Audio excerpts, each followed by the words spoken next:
Hello friends, welcome to Educathan.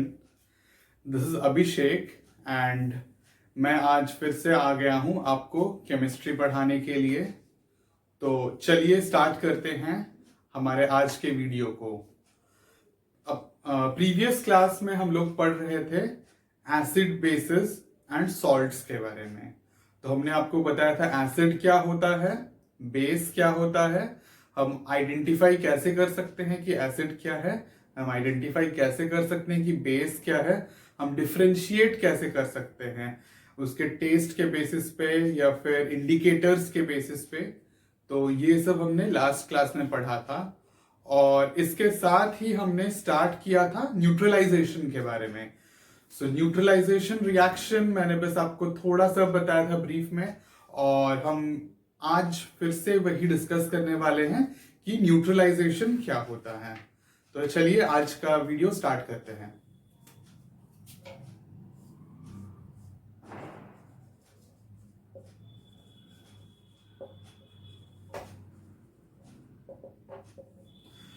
Neutralisation Neutralization is a chemical reaction which takes place between an acid and a base.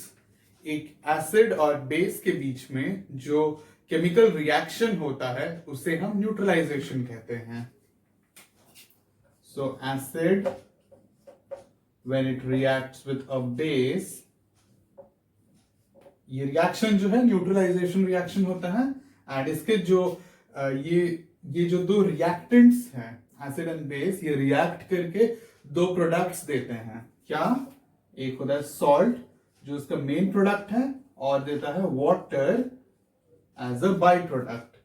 So acid और base neutralisation reaction के बाद salt और water form करते हैं, produce करते हैं। Okay अब ये जो रिएक्शन है obviously it will involve heat, liberation of heat भी इसमें इन्वॉल्व होता है।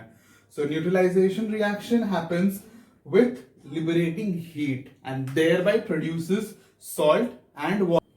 ये जो रिएक्शन है ये क्वांटिटेटिव रिएक्शन है। ओके सो एसिड और base when they react quantitatively they give salt plus water.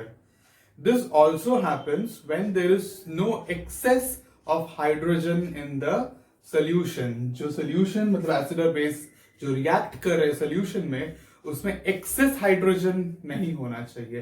तो जितना हाइड्रोजन प्रेजेंट है एसिड में, ऑब्वियसली आपको पता है कि acid is what, acid contains hydrogen, H plus ion होता है, एंड बेस में हाइड्रोक्सिल OH माइनस होते हैं आयन। ओके सो ये H plus and OH minus he react करके जो है H2O वाटर फॉर्म करते हैं।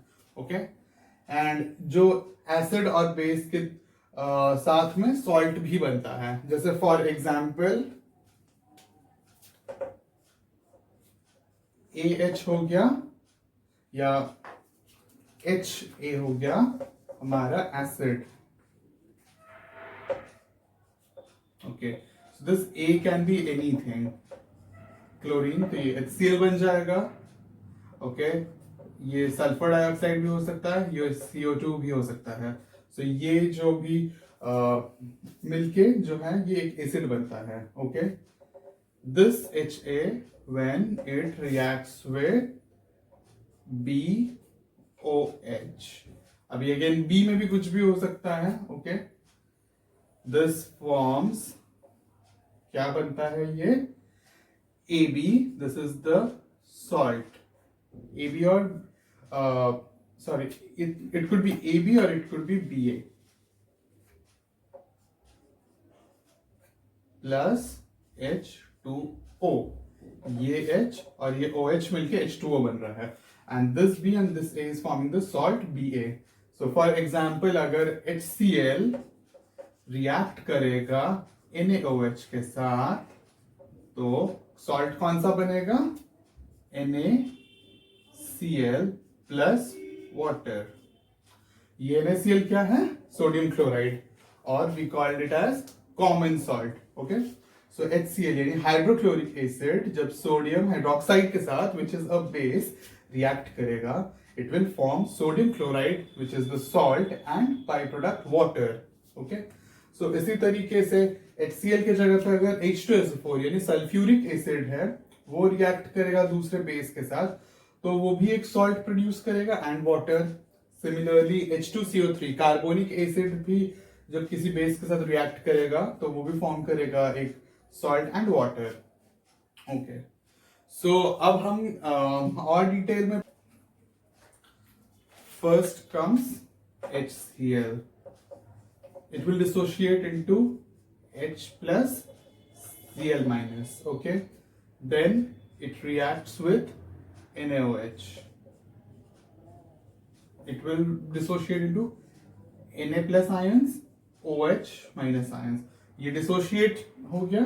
Okay, aqueous solution में अब ये form करेगा, ये Na and ये Cl will form NaCl. This is the salt. This OH and this OH minus and H plus will give H2O. This is the water. Okay. So ये aqueous solution में जब completely dissociate होता है तभी वो neutralize होके salt and water as a byproduct produce होता है. Okay. So this is about neutralization. अब हम लोग पढ़ने वाले हैं कि नॉर्मली हमारे डे टू डे एक्टिविटीज में, डे टू डे लाइफ में हम न्यूट्रलाइजेशन कहाँ ऑब्जर्व करते हैं. So what are the common examples of neutralisation reaction. Okay,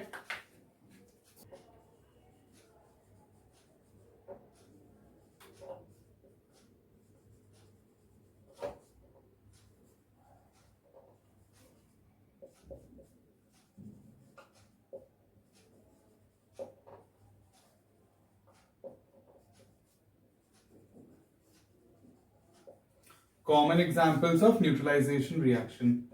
सबसे पहले जो सबसे कॉमन एग्जांपल है दैट इज इनडाइजेशन. हमारे बॉडी में, ह्यूमन बॉडी में जब इनडाइजेशन होता है, ओके, सो इनडाइजेशन कब होता है? Our stomach, human body, our stomach has HCl, hydrochloric acid within it. ठीक है, सो हमारे ह्यूमन बॉडी में, हमारे स्टमक के अंदर हाइड्रोक्लोरिक एसिड प्रेजेंट होता है which helps in digestion of food.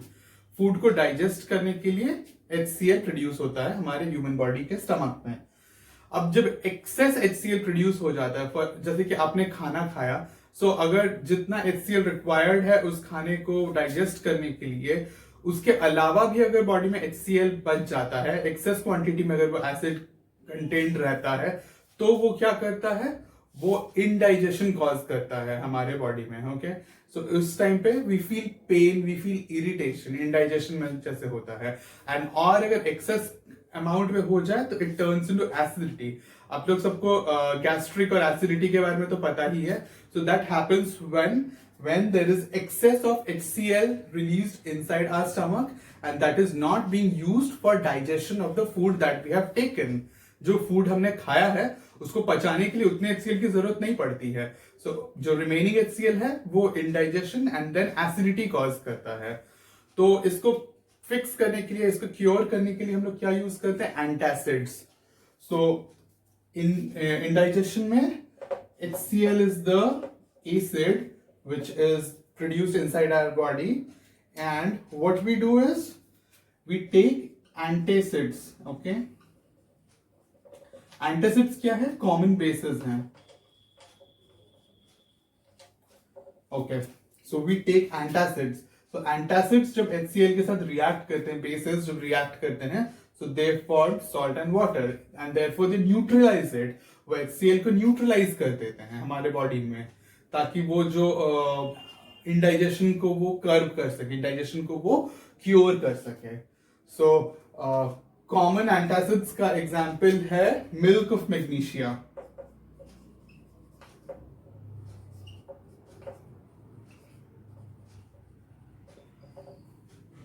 Okay, milk of magnesia is one. Baking soda.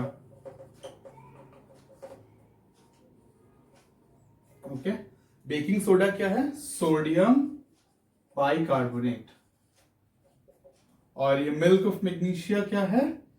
Magnesium hydroxide. So So these are the common antacids, or these are the bases which react with HCl, and therefore it neutralizes the indigestion within the stomach in human body. Okay, so this is one example of indigestion, one example of neutralization reaction in our common day-to-day lives. अब second example है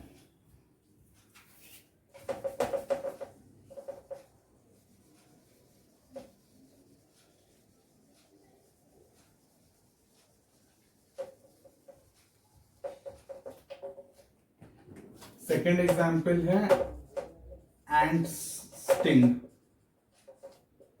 okay, सो एंट यानी कि चींटी, सो वो जब काटती है human body को, whenever ant bytes a human body, N acid called formic acid is released into the skin, and this formic acid it causes irritation and burning sensation. So वो क्या करता है, वो हमारे स्किन में एक जलने का या बर्निंग सेंसेशन क्रिएट करता है, और इरिटेशन भी, मतलब हमें वो बहुत ज्यादा पेनफुल एक फीलिंग आता है जब भी ये फॉर्मिक एसिड रिलीज होता है स्किन में.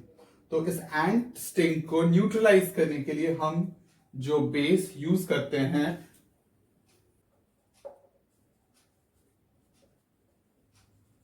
we use zinc carbonate as the base. तो ये जिंक कार्बोनेट क्या है, फॉर्मिक एसिड के साथ रिएक्ट करता है, इसको न्यूट्रलाइज करता है, उसके इफेक्ट को न्यूट्रलाइज करता है, ताकि हम वो एंट स्टिंग का जो पेन है उसको हम सबड्यू कर सके, उसको हम मिनिमाइज या नॉर्मलाइज कर सके. ओके, या उसको न्यूट्रलाइज कर सके, उसके पेन को रिड्यूस कर सके. फाइन. सो अब हम नेक्स्ट पढ़ेंगे और एग्जाम्पल्स, जैसे कि soil treatment.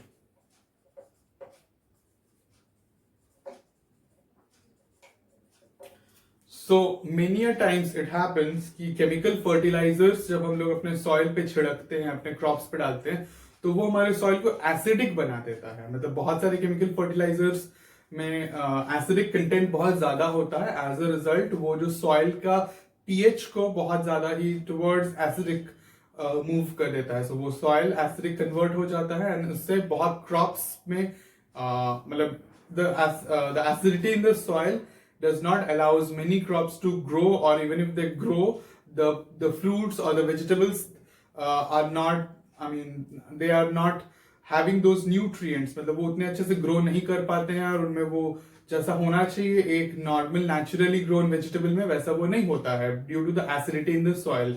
So to do this, to remove that acidity from the soil, farmers क्या करते हैं, क्विक लाइम या स्लेकेट लाइम यूज करते हैं. तो क्विक लाइम मतलब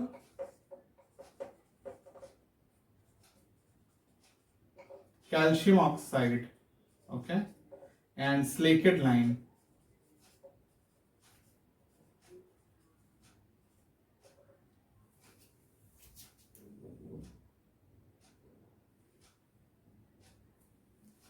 कैल्शियम हाइड्रोक्साइड. सो ये भी बेसिस है quick lime and slaked lime. So farmers क्या करते हैं, ये क्विक लाइम और स्लेकेट लाइम यूज करते हैं सॉइल को ट्रीट करने के लिए, ताकि उसका जो एसिडिटी है उसको न्यूट्रलाइज कर सके, एंड फिर से वो सॉइल को नॉर्मल बना सके, उसका पीएच लेवल को नॉर्मली मेंटेन कर सके, सो दैट उसमें जो क्रॉप्स है वो अच्छे से ग्रो कर सकता है, एंड उसमें जो वेजिटेबल्स या फ्रूट्स वो बेयर करेगा वो हेल्दी रहेगा. ओके, वो उतना ज्यादा पॉइजनस या टॉक्सिक नहीं होगा. Okay, so these are the common examples of neutralisation reactions in our daily life. इसके अलावा भी बहुत सारे होते हैं, जैसे फैक्ट्री वेस्ट को ट्रीट करने के लिए या एयर पोल्यूशन को कर्ब करने के लिए बहुत सारे डिफरेंट एजेंट्स हम यूज करते हैं, न्यूट्रलाइज करते हैं, ताकि जो भी एसिडिक कंटेंट को हम रिड्यूस कर सके, थोड़ा सा बेस ऐड करके, एंड ओवरऑल उसके इफेक्ट को न्यूट्रलाइज कर सके. So this is all about neutralisation reaction. अब हम इसके बाद पढ़ने वाले हैं सॉल्ट के बारे में. सो मैंने आपको बार बार ये पढ़ाया कि एसिड और बेस रिएक्ट करके salt and water as a by product दे रहा है. तो सॉल्ट क्या है, अब हम उसके बारे में पढ़ेंगे. So a salt is a substance that is formed from the reaction between an acid and a base. Acid and base से रिएक्ट होकर सॉल्ट बनता है। ओके, सो सॉल्ट के दो पेरेंट होते हैं। ये जो प्रोडक्ट है इसके दो पेरेंट हैं। Acid is one of the parents, base is another parent. Okay, and salt का जो name derive होता है again acid और base के name से ही होता है। So the first part of the name of the salt is from the base. It is the first part. And the second part is derived from the acid.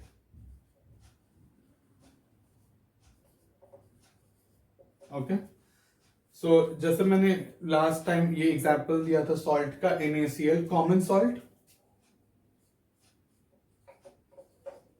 Okay, so ये common salt का जो Na है, this is coming from the base. Base क्या था हमारा? NaOH था। This is the base. So इस base से ये Na आ रहा है। So first part is coming from the base.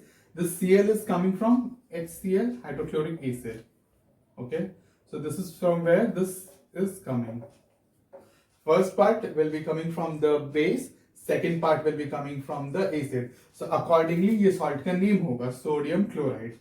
Sodium is coming from sodium hydroxide, which is the base. Chloride is coming from HCl or hydrochloric acid, which is the acid part. So this is the resultant salt, and this is how salts are being named. हम लोग naming इसी तरह से करते हैं salts का, ठीक है। इसी तरह से अगर हम दूसरे और बेसिस के साथ रिएक्ट करेंगे, जैसे मैग्नीशियम हाइड्रोक्साइड के साथ रिएक्ट करेंगे, या हाँ, जैसे अगर हम HCl को ही मैग्नीशियम हाइड्रोक्साइड के साथ रिएक्ट करेंगे तो जो सॉल्ट बनेगा वो मैग्नीशियम क्लोराइड होगा, MgCl2। This will be the salt. Okay, और भी एग्जाम्पल्स हैं, जैसे कार्बोनिक एसिड को अगर हम कैल्शियम हाइड्रोक्साइड के साथ रिएक्ट करेंगे, so it will give CaCO3, calcium carbonate. This is the salt. Okay, so these are the examples of the salts that are being formed with these acids and these bases. Okay, so the salts that are formed from HCl, okay, are called chlorides. अब देखते हैं कि different type of salts क्या form होते हैं different acid और basis के composition से। So first will write the base, we'll write the acid, and then we'll write the salt that is being formed from the resultant and from the reacting base and the acid. Okay,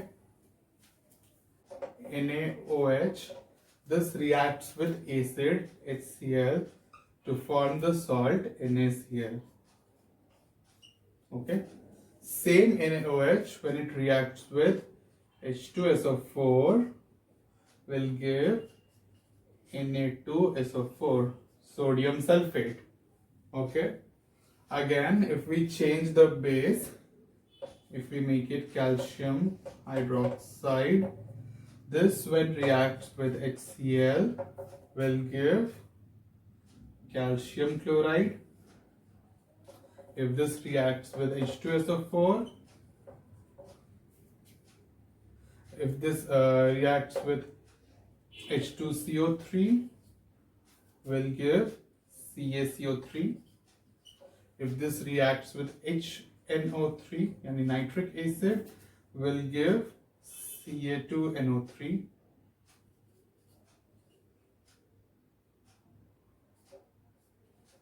Okay, so these are the different salts that are formed from the bases and acids. Salts of HCl are called chlorides. Salts of H2SO4 are called sulfates. Salts of H2CO3 are called carbonates. Salts formed from HNO3 are called nitrates. Okay, so these are called chloride. These are called sulfates. These are called carbonates. these are called nitrates. Okay, so different bases when reacts with these acids, they form their respective chlorides, sulfates, carbonates and nitrates. So these are the salts that are being formed from the reaction between bases and acids. ठीक है, अब इसके बाद हम types of salt पढ़ेंगे अपने next class में. जैसे सॉल्ट 3 टाइप के होते हैं, acidic, basic and neutral. Okay, so क्या होता है एसिडिक सॉल्ट, क्या होता है बेसिक सॉल्ट, क्या होता है न्यूट्रल सॉल्ट, इसके बारे में हम आगे के वीडियो में चर्चा करेंगे. सो आज के लिए बस इतना ही. मैं अभिषेक आप सबसे विदा लेता हूं और बस यही कहना चाहूंगा कि आप एजुकेथन को सपोर्ट करते रहिए.